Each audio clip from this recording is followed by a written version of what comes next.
with Dylan Marsh, and I'm joined with the best big three there ever will be.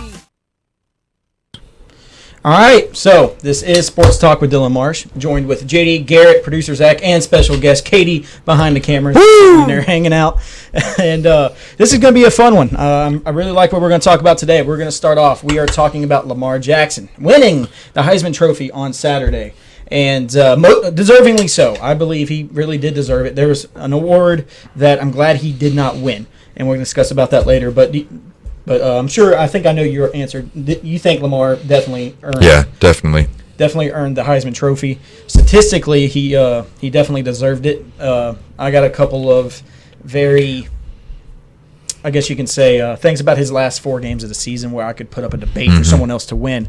What about you, James? I'm right there with you, Dylan. His stats definitely surpassed like everyone in that. He definitely won it off just stats. But in my eyes, a Heisman winner is someone who puts up those stats against somebody who's actually a valuable defense. Yeah. That year. Yeah, Louisville is in a Power 5 conference. But I mean, like, Clemson's defense was down this year. Florida State's defense was down this year.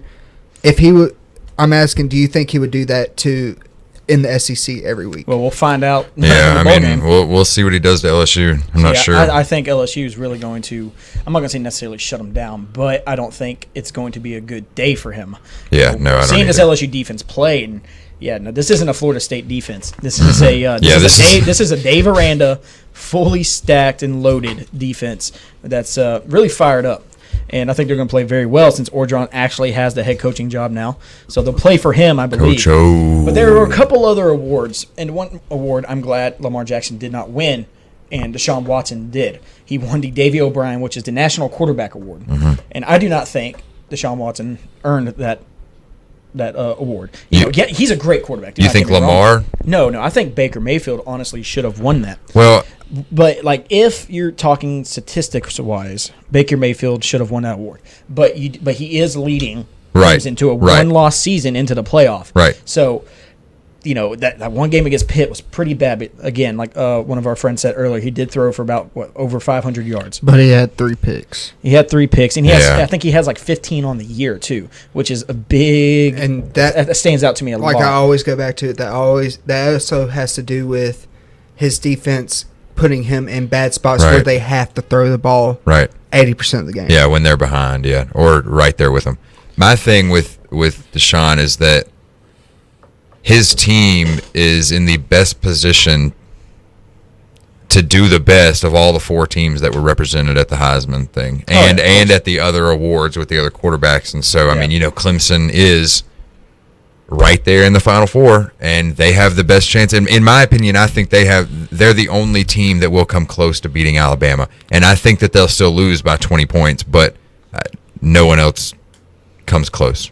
Man, people are really high up on this Bama horse, aren't they? All right. Yeah, Washington. What are you gonna do? What? They're gonna get blown out. Okay. We're gonna electric chair that one. It's gonna be 49-10. We're going to electric 10. Whatever you say, electric whatever that one. Electric chair. Yeah, that's going to be fun. We will do that. All right, and then also D.D. Westbrook winning outstanding receiver of the Lord. I think it's called the Belinkinoff. I don't know how to pronounce it. But well deserved. Westbrook definitely really deserved that one for sure. And the National Running Back Award went to Deontay Foreman. Yeah, that surprised me. I was very surprised because he ran over 2,000 yards, but it's just me hating Texas. I did not like that choice at all. And but one award I really did like was Mike McIntyre, head coach for Colorado, winning Coach of the Year. Definitely turned that team around. I think it was either going to be him or head coach at Miami and Mark Richt. Yes, they're not doing really great, but he has turned that football team around. Yeah, in my opinion, though, it's almost expected of Mark Richt to do that at Miami. But for Mike McIntyre, that was not it. Wasn't he there last year and they went like 3-9 or something like that? Yeah. They didn't do well at all, and they gave him another chance, and now he proved himself. Exactly. I like that a lot. And of course, Alabama dominating all the defensive players awards. Jonathan Allen, Reuben Foster. Jonathan Allen won 2. And Tre'Davious White from LSU getting snubbed for the Jim Thorpe Award, I think. Yeah. Scroll down a little bit, Zach.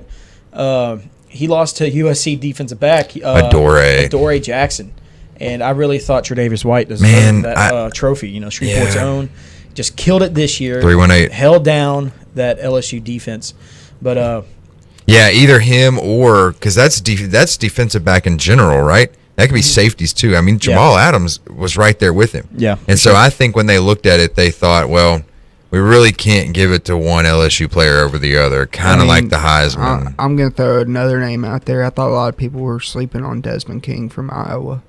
He had a very good season. He is, honestly, in my eyes, he's the most underrated defensive back coming out. Isn't he only like a junior? He's a senior this year. Oh, he was a senior. Okay, I thought he had a year left. Yeah, he's going to get drafted. Yeah. I think he'll get drafted in the top. Yeah. I think he'll be at the top corner or defense back taken in the draft this year. T. White and Jamal Adams are supposed to go pretty high, so we'll see. Well, all right. Before we leave, I was going to give a shout out to Trevor Knight. I'm sorry. Before we move on, to Trevor Knight winning the Community Service Award, the Danny Werfel Trophy. Well deserved, great guy there. I really like him. I like how he's not a. We can all root for him. He went to Oklahoma A&M. Yeah, and he's just a standout guy. Yeah, he is, definitely. Guy. And an award that didn't get put on TV, but Jabril Peppers won Most Versatile Player of the Year.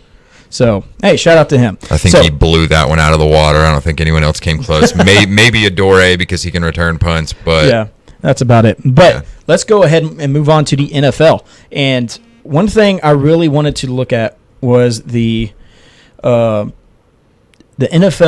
divisions. Like 3 divisions of each AFC and NFC are very close or tied. And I'm just going to go ahead and start off with the AFC South because everyone in that division is just god awful. So you got the Titans, Colts, and Texans all 6-6 tied for first place, with the Jacksonville Jaguars tied for second at 2-10. Yeah. So it just shows the AFC South, and I am a Texans fan that is dying on the inside because of Brock Osweiler. Even though they're beating the Colts last time I checked. Yeah, it's but I'm not 13-10 right now. 13-10. No, 13-3, my bad. 13-3. Wow. Osweiler's doing something. Has Hopkins scored, or does he only have one catch? 2. Who scored? C.J. Fedorowicz? No, it was Lamar Miller. Lamar Miller, of course, the workhorse of the Texans. Texans are 5-1 at the home at NRG Stadium and 1-5 on the road. Yeah. We've lost 3 in a row, so this is a very bad year for fans like me. But $72 million right down the drain. Exactly, I never liked it. Not right one down bit. the drain. And I'm going to go ahead, and we're going to go ahead and move on to the AFC North with the Raiders and the Ravens and the Steelers. Oh, and before we move on, both 7-5. What? What you think about the Titans right now, Dylan? Yeah, they're up 13-0 on Denver. Oh, are they really? Yeah. Wow. I think they're gonna end up winning that. Yeah, division. I think they'll win that division too. Well, if that's the case, I would not be shocked because every team in there sucks. But they do have DeMarco Murray, the second leading rusher in the league right now, and Derrick Henry, no sign of being anywhere on the football field. Yeah. But let's move on to AFC North between the rivalry of the Ravens and the Steelers. Both 7-5. Ravens are playing the Patriots today, which I think could be an upset. Tomorrow night. Was it tomorrow night? Yeah, tomorrow night. And the Steelers are coming in both on winning streaks. Ravens won past 2. Raiders won 3 in a row. Steelers up 14-7 right now. So, JD, who do you think is going to win this division between the Steelers and the Ravens? The Browns might come back. I think, honestly, where's the next matchup between them at? Oh, my goodness. Zach, click on the Steelers. I want to say it's in a couple weeks, actually. No, I'm saying where is it at? That's what I was wondering. Go down schedule. Okay, second to last game. Yeah, it's at home. I'm going to say Pittsburgh wins just because they'll have the home field advantage over Baltimore. Mm-hmm. And it's very hard to win at Heinz Field, so that's where I'm going with Pittsburgh. Their defense in these last few games, I think, is averaging 3 or 4 sacks a game right now. They're really playing well. They're really playing well. That offense can clearly score. They can score plenty of points. Le'Veon Bell, Antonio Brown. If Sammy Coates could catch the ball in the end zone after he's there's no one within 20 yards of him. He could just catch it. Well, what did I say at the beginning of the year? It's before we had this podcast going on right now. Mm-hmm. I was. Well, then I'm not sure what you said. I was doing a podcast with a dude named Adrian, and we were giving our future Super Bowl, our beginning of the year Super Bowl predictions, and I actually predicted the Ravens. Yeah. So, hey, I still have a shot at that. Yeah, and, maybe so. Hey, you never know because they were a wild card team when they won it against 49ers in New Orleans. So, let's move on to AFC West, the most exciting one, of course, with the Chiefs best and division in Raiders, football. 10-3, and then the Broncos right behind them at 8-4. And, again, if the Broncos do not make the playoffs, it's absurd. It's crazy how that's going to work out. So either the Chiefs, Raiders, or the Broncos are not going to make the playoffs. And right now, it's looking like the Broncos. Yeah. And that's going to be I wonder when the last time a Super Bowl winning team did not make the playoffs the next year. Yeah, I know. So Patriots. Was it the Patriots? That's right, because Tom Brady went out. No, it was the year after they, whenever he went down. Yeah, when he tore his ACL. Yeah. So I'm taking the Raiders to actually no. I'm gonna have to take the Chiefs because the Chiefs. I was about to say they got that head. They got the head-to-head win, but the Raiders they're gonna get that wild card, and I think if they meet up, I'm gonna take the Raiders in that one. Yeah, I'm going Chiefs all the way. I like the Raiders. I think that offense is high-powered. It's starting to remind me of the 2009, 2010 Saints a little bit with the way Derek Carr spreads that ball around. Yeah, exactly. And finds the open man. But maybe I have a little Chiefs bias because I got 3 or 4 of their guys on my fantasy team. Shout out Spencer Ware, Travis Kelce, Kansas City defense. But, yeah, I like the Chiefs. I like the way that defense is playing right now. And, man, who was it? Derek Johnson ruptured his Achilles. He's out for the season. Mm-hmm. Yeah, that's going to hurt them. But I think they have some young guys like D Ford. And D Ford is actually very underrated. He's playing very well, and he'll step in where Derek Johnson was and take over. And they got the head-to-head, and I think that's what's going to – now, how far they go in the playoffs, I don't know, but I think they win the AFC West. And go me for not starting Tyreek Hill Thursday night or Latavius Murray. So it was a great day in the Marsh household for fantasy on Thursday night. I was not mad at all. So, all right, Jay, who do you got in between the Raiders and the Chiefs? Well, we know the Chiefs are probably going to make the playoffs if they win out. But if they go up against in the playoffs, who do you think is going to win? Chiefs. Think the Chiefs? Because just watching those two matchups this year, the Kansas City defense just has Derek Carr's number right now. Yeah. And I don't believe he'll be able to move the ball on them, especially with Tom Hawley and Justin Houston coming around the ends. Yeah. It's going to be very difficult for him to get passes off, and he doesn't get the ball out quick enough, in my opinion. Yeah, they held him to 117 yards on 40 attempts, I think. Mm-hmm. Yeah, he had a 9.6 quarterback rating. Yeah, that's the second time that's ever happened in NFL history. But also 117. I think that Pinky had something. Yeah, like maybe too. so, but the game before that he did pretty well. It's a combination of both. Yeah. What's that? It was also cold when they were playing there. And they were saying, the people were saying, since the fact that it was cold, that it could have had more effect on his pinky. Alex Smith did fine. He's a cold weather guy. Apparently. Yeah, but he only averages 11 touchdowns a season too, so they don't throw the ball too much. I mean, hey, he got the job done. Oh, he wins. He wins, and then when he goes to the Super Bowl, he sits on the bench. Yeah, no, that's what I'm saying. Like I said, I don't know how far they'll make it, but they'll win. The AFC East, it's the Patriots. We all know that. So, does that go up to the NFC, and let's talk about that. You're not giving the Jets a chance? No, I'm not giving anybody a chance. Oh. All right. And, the Giants and the Cowboys play tonight. It looks like the Cowboys, they've already clinched a playoff spot, so we don't have to really worry about that. But we're going to talk about the Cowboys and Giants here in a minute after this division segment. But we're going to go ahead and go to the NFC North with the Lions 8-4 on a 4-game win streak. But the Vikings are still 6-6, so they still have a shot at winning this division. It's basically the Lions are controlling their own destiny right now. But with Adrian Peterson might be coming back. I don't think it's going to be a huge factor. But do you think the Vikings can pull it out, or even the Packers? Yeah, I was about to say, are we just throwing Green Bay out already? Because the Packers are 6-6 too, and they're who has that head-to-head with Vikings and Packers? Vikings right now. Vikings have it. Okay. So I got a good feeling about Minnesota for some reason. I don't know why. I would love to see the Lions. I would actually love to see the Lions in the playoffs with how well they're playing and how Stafford's actually spreading the ball around without Calvin Johnson there. When they lose like 4 out of 5. What? I know they lost 2 in a row. The Vikings have, but then they lose like 4 out of 5 games. Yeah, they lost 4 out of 5, and then they lost another. Then they fired the 2 offensive more. coordinator. Yeah. But the Lions, the way they're playing. Oh yeah, that's crazy. Like they came out of nowhere. They just. Well, it's the thing. It's Calvin Johnson was holding him back. I Calvin think so. Johnson was he was a guy who basically in his contract, I'm pretty sure, said he required at least 9 attempts to him a game. Yeah. And Stafford would just chunk the ball to him on double, maybe even triple coverage, and hoping he can just go up and get it. And now Stafford sees the talent he has with a great accusation but whatever. They picked up Anquan Bolden, and then Golden Tate's going off, and they got that rookie in Marvin Lewis Jr., right? No, Marvin Jones Jr., Marvin but Jones he's not a Jr. rookie.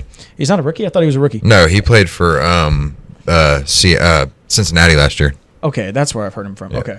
But with a great receiving core and Riddick in the backfield, this offense is probably the most high-powered in the whole league besides Jim Bob Saints Cooter. right now.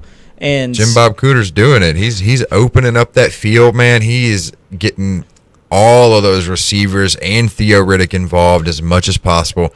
I think that I loved Calvin Johnson, loved Megatron. Don't get me wrong, but like you said, that was definitely holding Stafford back a lot because he's thinking in the back of his mind, well, I got to throw it to him if he's got only one guy on him, whether he has to go up and get it. I still got to get the ball to him, and now he's able to look for those guys. And Golden Tate's opening up the pass game a lot for him. Marvin Jones has done well, even though Marvin Jones has been injured the last couple of games. Golden Tate's there. Anquan Bolden is a good veteran guy. They got safety blanket. They got Ebron back. Yeah, that pass game is looking. Work on the defense, and they will be a Super Bowl contender for sure. Yeah. All right, Jay. I think the Vikings are out of the equation now because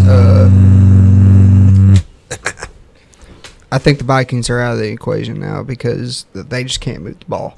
Yeah. But I think that honestly, even though the Packers have the Seahawks today, they might be able to pull that one out. But I have a feeling that they're going to catch the Lions and win this division somehow. All right. I mean, you said the Packers. Yep. Who they play today? Seattle. Nah, that's a loss. They'll be 6-7. All right. Well, let's go ahead and we're going to move on to our last one, the NFC South, with the Saints and the Panthers, shockingly, out of the equation. And you got the Falcons and the Buccaneers at 7-5. Buccaneers won 4 in a row. Jameis Winston's killing it right now. Mike Evans is having a heck of a season. Are the Saints out of it? I think so. They can win 4 straight. I don't think that's going to happen though. But if they do win 4 straight, I specifically remember you, Brandon, and everybody in the group message laughing at me when I said it was either going to be Tampa Bay or Atlanta winning this division this year. No, you said it was definitely going to be Tampa Bay, and we all thought that it was going to be Atlanta. No, y'all all said Carolina. I said anyways. All right. Well, with the Falcons and Matt Ryan, who I still think could be an MVP candidate right now. Yeah. And Julio Jones is out today, so that might be a big factor. And Mohamed Sanu. Oh, Sanu's out too. So basically, they're going to have to rely on the run game, basically, and hope that the receivers don't drop the ball. But the Buccaneers, Jameis Winston, and that defense, anchored down by Gerald McCoy. They've won 4 in a row. That's crazy. They're killing it right now.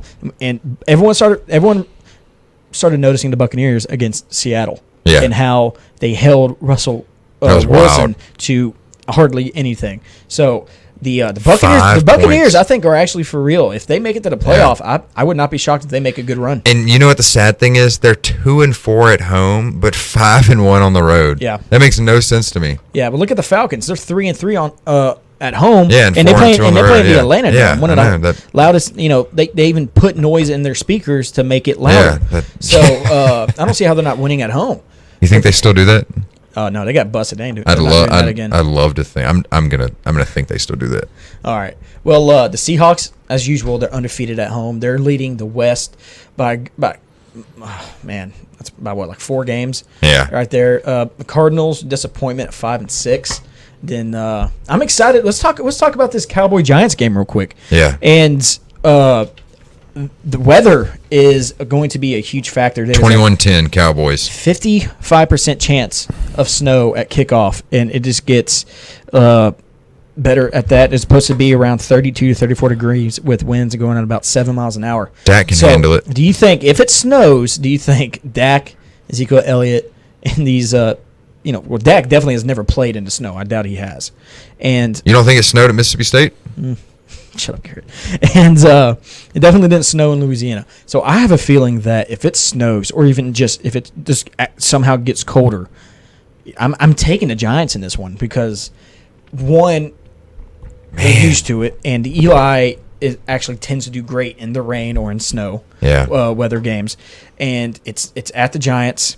It's, Cowboys already made the playoff spot. Would that put them ahead of the Cowboys in the No. NFC East? I didn't think so. No, it wouldn't. But they've won both of them. But if they win, they will put themselves up by at least one game in the wild card. Okay. So, okay. They have something to actually play for. I know the Cowboys are trying to get home field advantage. Right. But I'm taking, as much as I want to pick the boys and Dak Prescott in this football game, I can't just on the case. If it snows, I think it's over. I think Giants win by at least 14. I don't know why. I don't think Dak's going to do very well in the cold, or Elliott. I don't think Dan Bailey. Elliott's used to it though. You're doubting Dan the man. Dan the man, kicking the ball in that weather. We don't know. Look, I'm going to see how it is, but I'm taking the Giants in this one. Yeah. Just on the fact that if it snows or just sleets or something, I don't know. I just don't think the Cowboys are really used to playing in the cold, and the Giants are. And I just can't. If I was betting money on it, I'd take the Giants. I'll say I won't be surprised if the Giants win, but I don't think that it's going to be by 14. I think that it'll be, if they win, it'll be 20-17 or 20-14. Well, hold on a second. What you got? Louisville. Starting linebackers James Hearns and Henry Famura. I don't even know his last name. They were both shot at a party Saturday, but injuries are not considered life-threatening. Are they starters? Yes. It said starting linebackers? It said starting linebacker, and it said one, so and it said another one. Geis is going to run for 450 yards. Yeah, probably. But, yeah, that's basically... Are you going to that game, Katie? The LSU Louisville game? No, you're not. We'll be in Vegas. We'll be we'll be in Vegas for Christmas. Who has your ticket? Well, she has to buy those tickets. All right, so, JD, who do you have in that game, bub? With Jason Pierre-Paul being out. Yeah. And if it does snow, Dylan. Someone needs to give him a hand. If it does snow,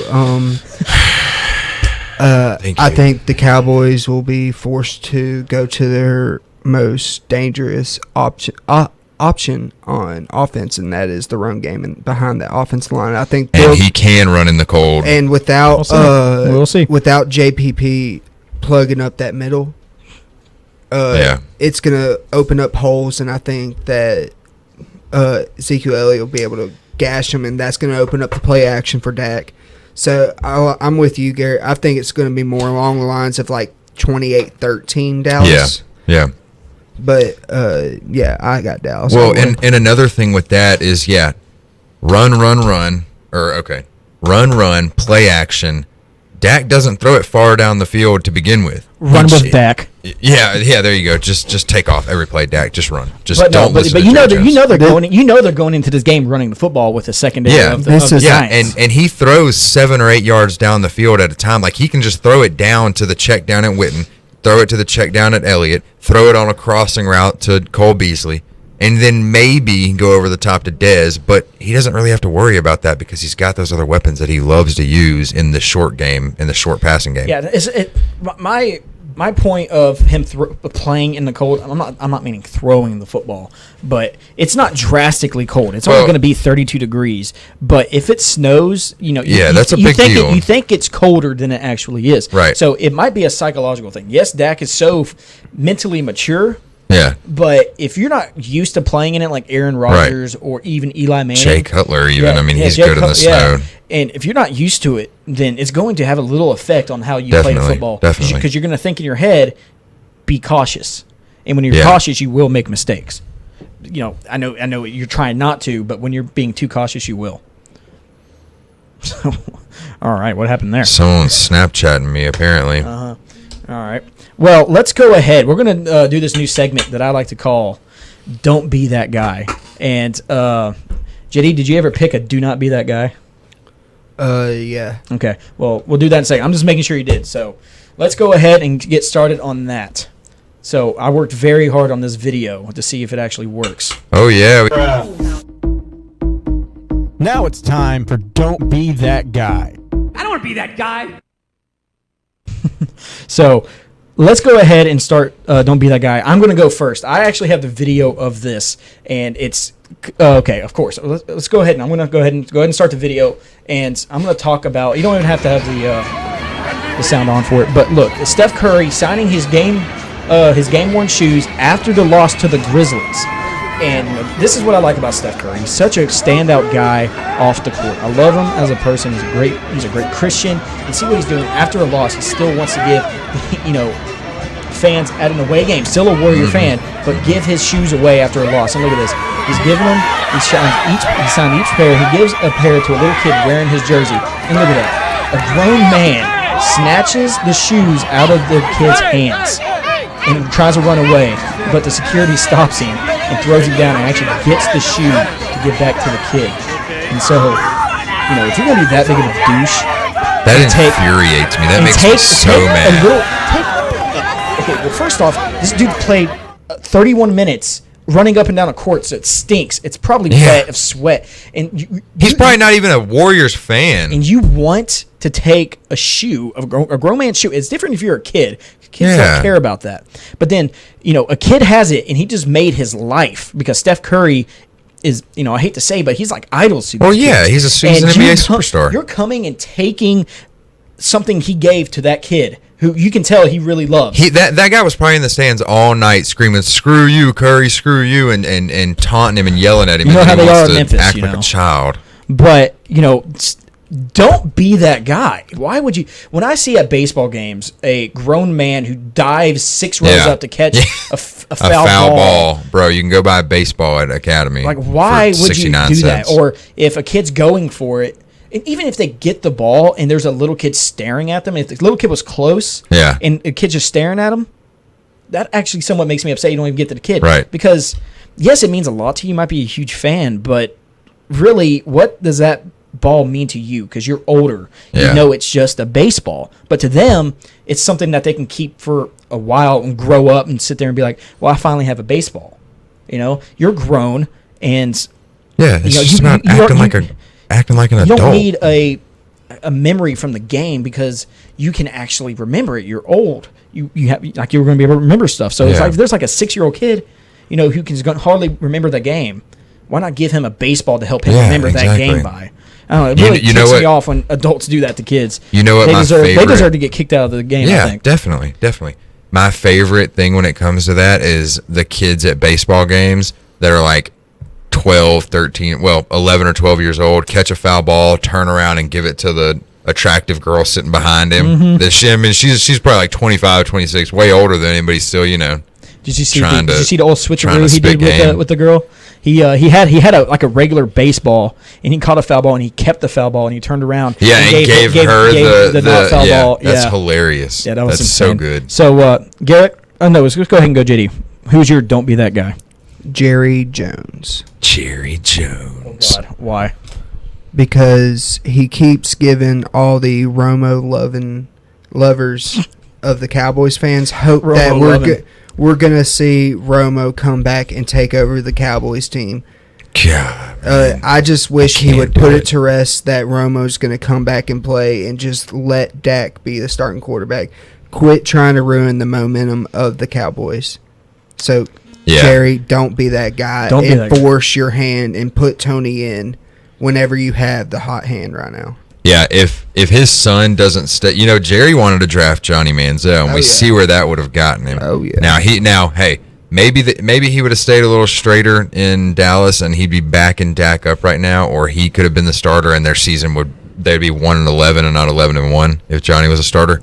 And I hate saying that coming from, I'm a Manziel fan, but if he doesn't listen to his son in this situation, he's going to end up starting Romo, and he's going to end up throwing their season down the drain. They're going to get into the first round of the playoffs and have to play somebody like Seattle. I have listened to this scenario, though. I have thought about what if during practice, like after all the media leaves and everything, Romo is having Dak running routes and practicing with him and all the receivers, and then say they make it to the Super Bowl with Dak, and then all of a sudden they just throw Tony out there and Dak's playing slot receiver for him. What? Why would they do that? Just like you don't have any film on it. I don't know. No. Obviously, I don't think that's going to happen. They wouldn't let the quarterback of their future take a chance out there to tear his ACL. But seriously, though, okay, would that not be crazy? I mean, it'd be crazy, but I don't think it's logical. This is the same guy who told me that I was stupid for saying the thing about Jim Harbaugh a couple weeks ago, and he comes up with that. All right, well, Garrett. Dak playing slot. All right, Garrett, who's yours? My Don't Be That Guy of the Week is none other than my favorite commentator, Gary Danielson.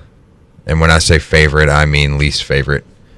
Gary Danielson, your buddy Vern's leaving. He's gone. Yes. Gone forever. I like Vern. I'm a fan of Vern. He's a great commentator. Wow. But Gary Danielson, don't be that guy and stay at CBS. Go ahead and leave with your buddy Vern. He doesn't want to stay at Brad Nessler? And save us all the agony. I'm tired of watching the games on CBS and muting the TV and watching the games on mute and silent because he's commentating. I refuse to listen to any of the games that he does, and I feel bad because, like I said, I love Vern. Can't stand Gary Danielson. I was yesterday at the Army-Navy game. I was waiting for him to come out with these teams are looking pretty sharp right now, but neither of them would stand a chance against Alabama. Yeah, because I was exactly waiting for that. I was watching the... He's kind of like Chris Collinsworth to me with you. See, I love Collinsworth, though. I love Collinsworth. Collinsworth is so much better. Because Collinsworth is not biased toward anybody, really. He's just annoying. Gary Danielson starts sweating and getting nervous when he gets around Nick Saban in Alabama because he just can't control himself. Like he's in love with Alabama. The Alabama-Ole Miss game. I think on a second drive, Chad Kelly gets hit in the helmet. Yeah, it should have been a targeting penalty, and he sat there and he defended like it was clearly a targeting penalty. Yeah. And he said, "I don't know, his head wasn't down, the crown of his helmet did not hit, his helmet, it was his face mask, whatever." And he was standing up for the Alabama player. Very next play, Jalen Hurts gets hit in the neck. Yep, and he's all over it. No. People on Twitter went off about it. He spent 3.5 minutes talking about like the game happened, and I think Alabama punted and Ole Miss had like a decent punt return and then a good run. And after that, like 4 plays later, Danielson goes back to the replay when Hurts gets hit. Yeah. And is like, look, that's clearly a targeting. Yeah. I'm like, he's so biased. Biased. I cannot stand the whole. And one thing that really bothered me is I love enthusiasm. Yeah. And whenever, it's like I noticed it definitely in the LSU-Alabama game. Or maybe not this one because LSU didn't score, but I've noticed in LSU-Alabama games that whenever Bama scores, it's touchdown Alabama. And when LSU scores, he never says really LSU. He usually just goes touchdown Louisiana State. Yeah. Like, are you kidding me? This is why no one likes you, and it's small things like that.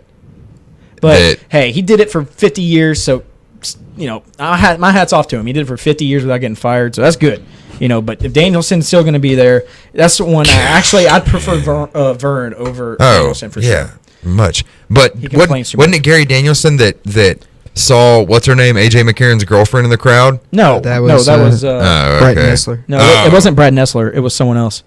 I thought it was Gary. No, it was a dude who wears glasses. Okay, well, it wouldn't surprise me if it was Gary. No, it was not him. That guy doesn't work for ESPN anymore. Oh, yeah. But, Brad Nessler is going to replace Vern Lundquist so it might make it a little better.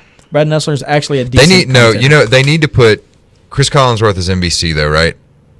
Huh? Isn't Chris Collinsworth NBC? Yeah. Yeah, he needs to transfer over, start working for CBS, and get on with and stop doing the NFL and start doing college football with. Dude, he's getting paid way too much. I know, but with Gary, because when Gary says something dumb, Chris Collinsworth is going to be the one to be like, Gary, That'd be the shut worst combination ever. That'd be pretty bad. But all right, so that's our "Do Not Be That Guy" of the week segment, and I actually love it because we actually got into it, and it helps us vent. It helps us definitely get it off our chest and let everyone else know. I'll probably have Gary Danielson every week. Every week. All right, yeah. You just got to bring up a certain situation. All right, so we're going to move on to our last topic, and it's NBA. We've got a bunch of topics for it, but let's go ahead and something that really pisses me off, and it's Use the P word, Dylan. I don't care because I'm a Maverick fan. Yeah. And I love Mark Cuban, but I'm also a huge Oklahoma City fan, and I love Oklahoma City. Mm-hmm. But Mark Cuban said the other day that Russell Westbrook is still not a superstar. Mm-hmm. Yeah, Mark. That's like saying you're Mark, not a multi-millionaire yet. He probably still thinks Dirk is in his prime. So Can I change my "Don't Be That Guy" segment to Mark Cuban? Oh, gosh.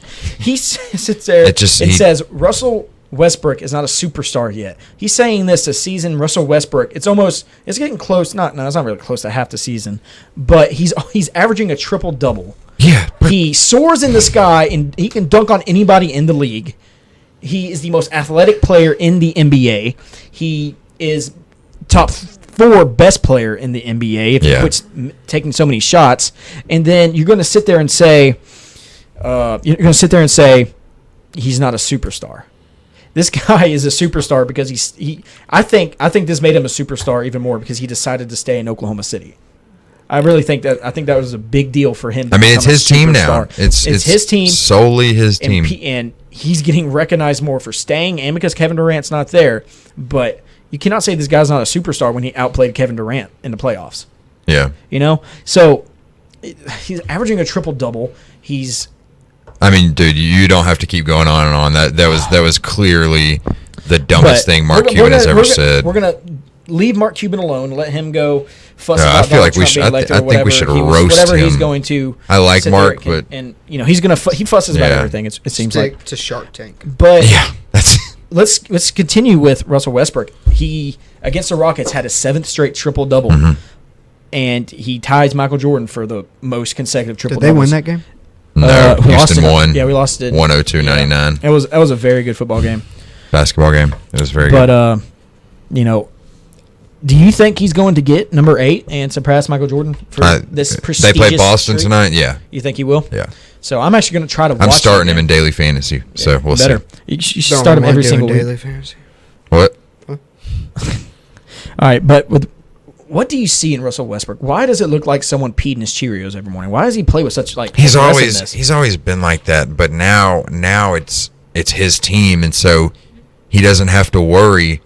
And I don't even think he really cared what Kevin Durant thought.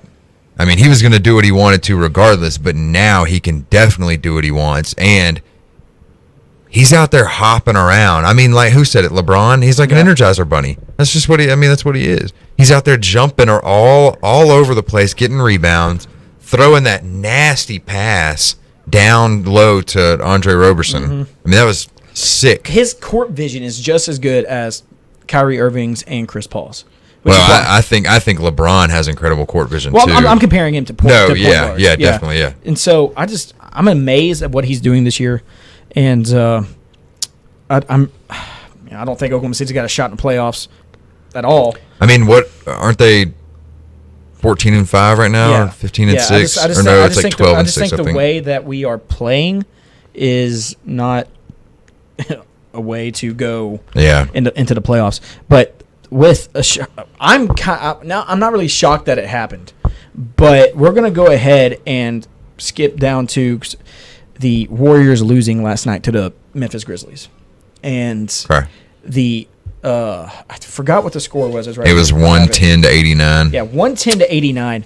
And this is what good defense is going to do for you in the NBA. Yeah, and see, my thing is that good defense, but at the same time, very good coaching because Memphis is really banged up right now. Yeah, they are. They don't have Mike Conley. They don't have 2 or 3 other guys, but Gasol is obviously very good at defense. He shut Draymond down. Hmm. I don't know who shut KD down. Probably Tony Allen shut down the whole probably front court. so. Yeah.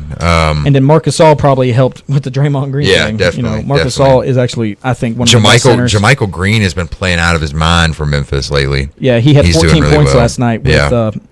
He went 4 for 7 and 2 for 2 on threes. And, I think Memphis took one more three than the Golden State last night. Yeah, that's what Zach was saying. That's crazy. This shows what a good defense will do for you, especially if you make the playoffs. And Memphis looks like they will. They're 17-8, and look at this, Kevin Durant without Mike Conley, 7 for 13 on field goals, 3 for 6. Well, Steph Curry, that's not terrible. 4 shots made out of 14 attempts. Yeah, that's bad. Yes, 3 of 11. 3 of 11. Bad, yeah. So he only took 3 2-pointers basically, and then Klay Thompson 4 for 14, 0 for 3 on 3-pointers. Klay, so nice. Most inconsistent player in the NBA, goes 60 points and then doesn't make a 3-pointer. So this shows Golden State's vulnerability, and I think that this Memphis team, how they've always been a defensive team, just like the Spurs, but they don't have the offense like the Spurs do. And we'll talk about the Spurs in a second, but with the Memphis Grizzlies, they have players that play strict defense, but they're not great scoring. And they just had a good night with making, I think, 8 3-pointers on the night. And they didn't do really well for their bench. Really outscored the starting players. Yeah, but they got Zach Randolph coming off the bench right now, Yeah, and he would probably start somewhere else. Well, I mean, I know he's getting up there in age, and the recent passing of his mother has obviously, took a toll on him, which is completely understandable.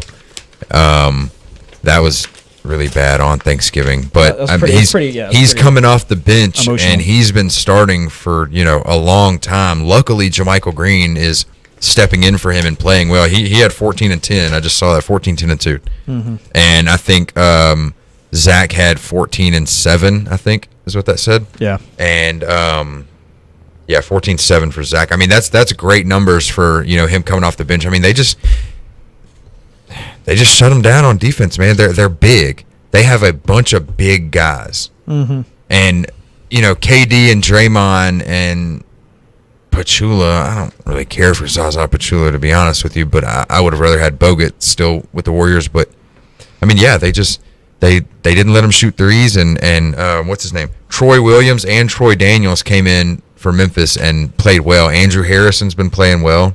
One of the Harrison twins from Kentucky. He's stepped in for Mike Conley and done very well. I don't know when Mike Conley's supposed to be back, but I don't think it's anytime 4 months soon.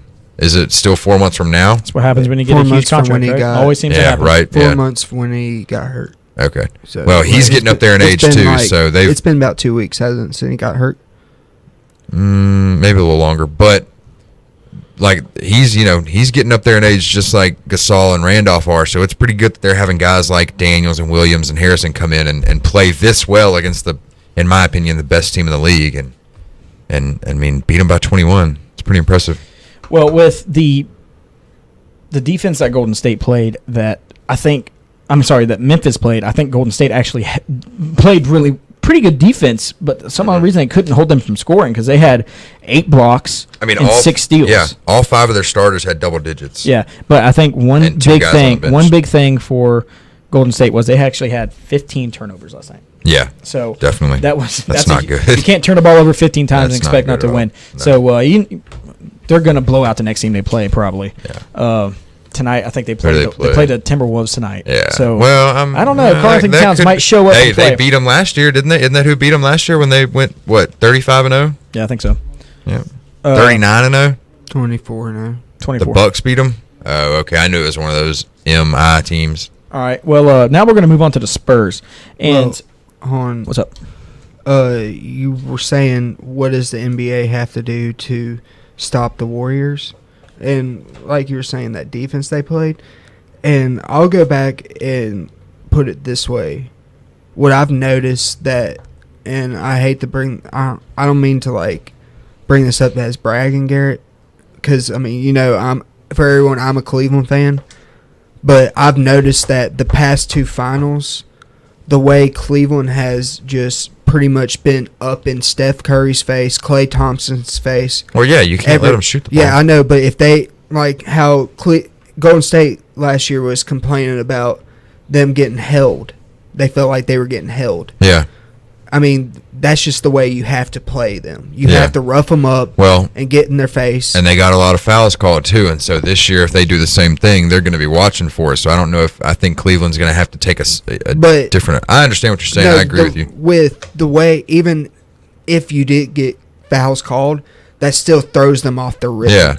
And not letting them get those shots up. It still throws them off the rhythm. You just have to be careful with who gets the fouls because Iman Shumpert could go out there and take 2 or 3 in the first half, but Kyrie can't go out there and take 2 or 3 because Steph's still going to come out there and the next half he's going to attack him and draw the foul. Mm-hmm. I mean, I just think they're too smart. But you see where I'm talking about. Yeah, like, definitely. You have to rough them up and get them off their rhythm, and that's how you slow down Golden State. Other than last night, I don't think any other team can play them that way other than the Cavs because Golden State's very smart and they're we'll find out in a couple all of their starters other than Zaza. I mean, their basketball IQ is extremely high, just like LeBron's is.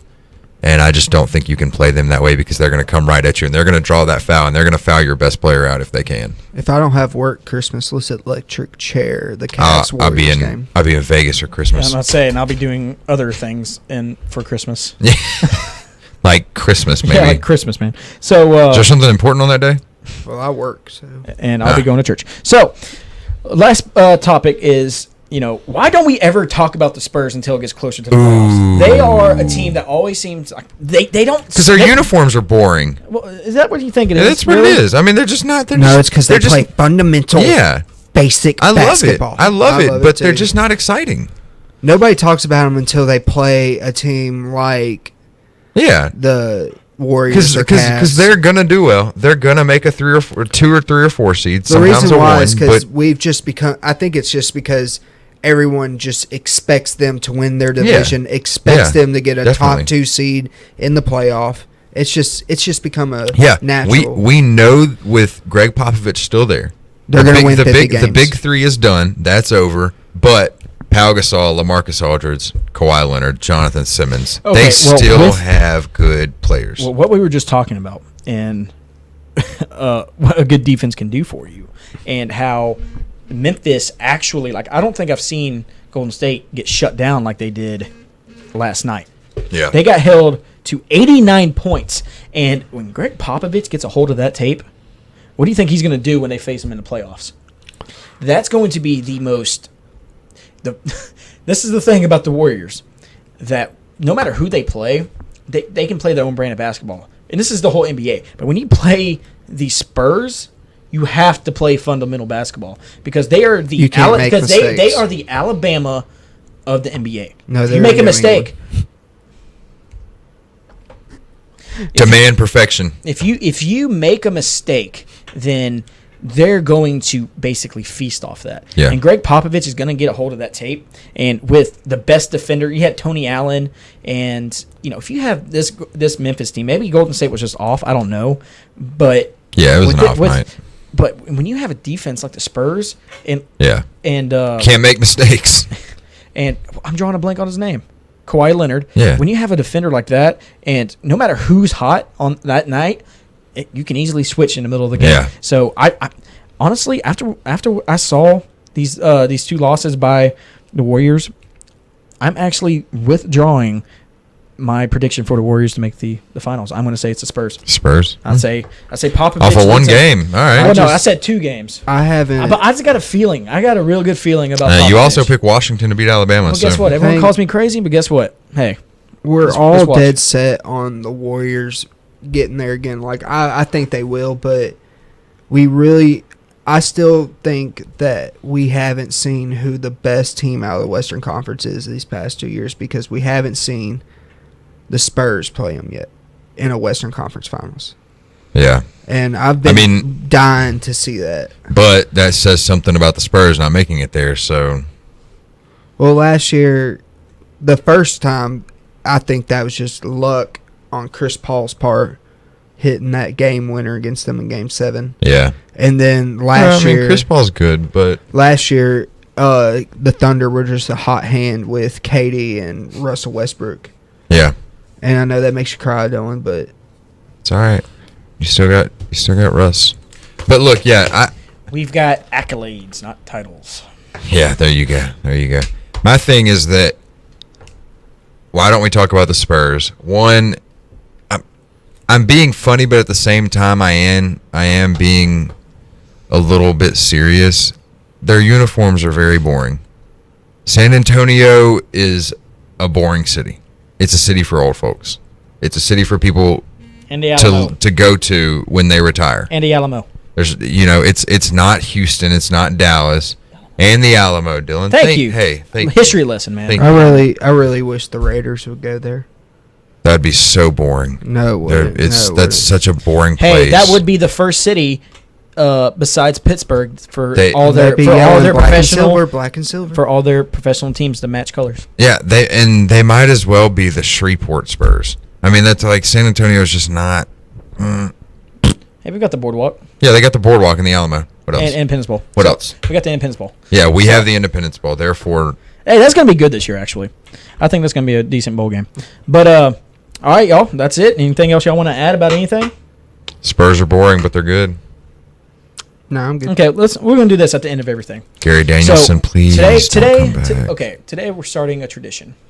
At the end of every podcast we do, we're all going to say one thing that we learned today. So, JD, what's the one thing you learned? That Garrett really does not like Gary Danielson. All right, what's one thing you learned?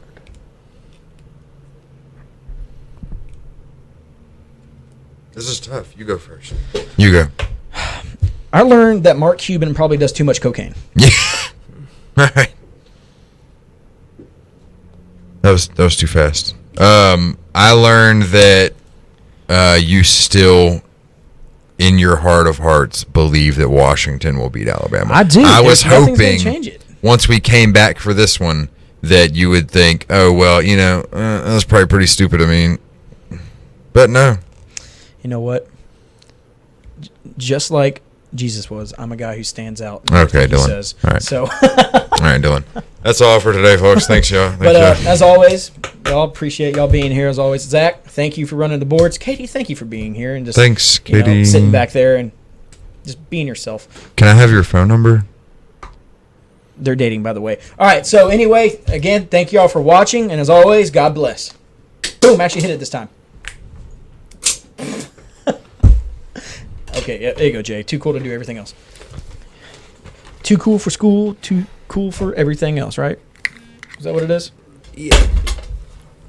Dang, Slant, you gonna break that glass? Can we do another one? How long was it? That wasn't.